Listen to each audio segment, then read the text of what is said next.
नमस्कार साथियों, आपका हमारे YouTube चैनल पर हार्दिक स्वागत बंधन अभिनंदन है। आज हम मानव हत्या या हत्या के प्रयास जैसी अन्य धाराओं की नई धारा के बारे में बात करेंगे।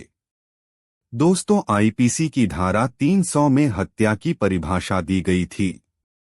भारतीय न्याय संहिता में धारा 101 में हत्या की परिभाषा दी गई है। आईपीसी में धारा 302 में हत्या के दंड के लिए प्रावधान था, जबकि भारतीय न्याय संहिता 2023 में धारा 103 में हत्या के दंड के लिए प्रावधान है। इस धारा में सब क्लास 2 की बढ़ोतरी की गई है, जो कि महत्वपूर्ण बदलाव है।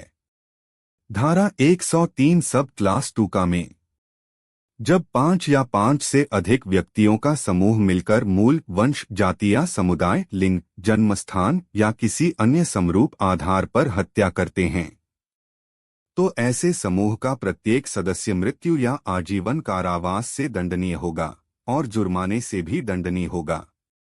यह प्रावधान आईपीसी में नहीं था। इस प्रावधान की बढ़ोतरी की गई है। आईपीसी की धारा 304 व 304 ए की जगह भारतीय न्याय संहिता में क्रमशः धारा 105 व 106 दी गई है।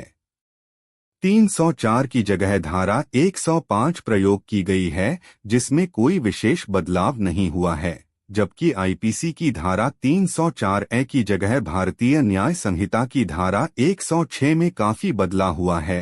304 ए में एक ही क्लास था, जबकि भारतीय न्याय संहिता की धारा 106 में 2 सब क्लास दिए गए हैं। धारा 106 सब क्लास 2 के अंतर्गत यदि कोई व्यक्ति वाहन से टक्कर मारकर मृत्यु करता है, तो वह व्यक्ति किसी भी भांति के कारावास से, जो कि 10 वर्ष तक का हो सकेगा, और जुर्माने से भी दंडनीय होगा। इससे पहले धारा 304 ए में मात्र 2 वर्ष की सजा या जुर्माना या दोनों से दंड का प्रावधान था। आईपीसी की धारा 306 में आत्महत्या के दुष्प्रेरण के लिए दंड का प्रावधान था, जबकि भारतीय न्याय संहिता में धारा 108 में आत्महत्या के दुष्प्रेरण के लिए दंड का प्रावधान है। इस धारा में कोई बदलाव नहीं हुआ है।